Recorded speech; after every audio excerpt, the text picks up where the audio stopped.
আজকে আমার নিবেদনে আছে তানসেন বিক্রমাদিত্য সংবাদ, দ্বিজেন্দ্রলাল রায়ের লেখা হাসির একটি কবিতা।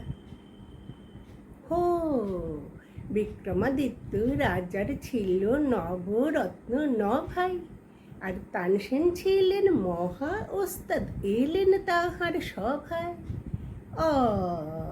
অর্থাৎ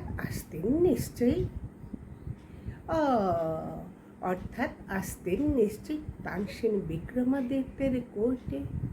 কিন্তু দুঃখের বিষয় তখন তানসেন জন্মাননি মোটে। তা ধিন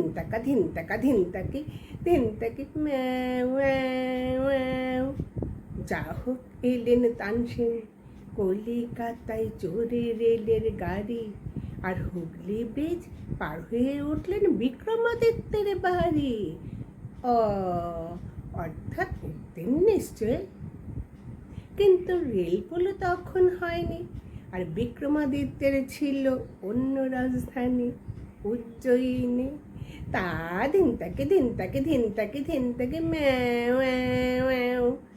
যা হোক এলেন তানসেন রাজার কাছে দেখাতে ওস্তাদি, আর নিয়ে এলেন নানান বাদ্য পিয়ানো ইত্যাদি। অর্থাৎ আসতেন নিশ্চয়ই, কিন্তু হলো হঠাৎ দৃষ্টি যে হয়নি কো তানসেনের সময় পিয়ানোরও সৃষ্টি। তা ধান থেকে ধিন তাকে ম্যাও। যা হোক তানসেন গাইলেন এমন মল্লার রাজা গেলেন ভিজে, আর গাইলেন এমন দীপক তানসেন উঠলেন জ্বলে নিজে। অর্থাৎ যেতেন নিশ্চয়ই, যেতেন রাজা ভিজে, তানসেন উঠতেন জ্বলে। কিন্তু রাজার ছিল ওয়াটার প্রুফ, আর তানসেন এলেন চলে। তা ধিন তাকে ম্যাও।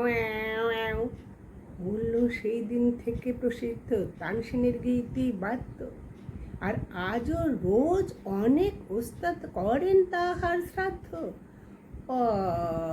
অর্থাৎ তাহার গানের শ্রাদ্ধ। তার তো হয়ে গেছে কবে, আর তানসেন মুসলমান, তার শ্রাদ্ধ কেমন করে হবে? তা ধিন তাকে ম্যাও।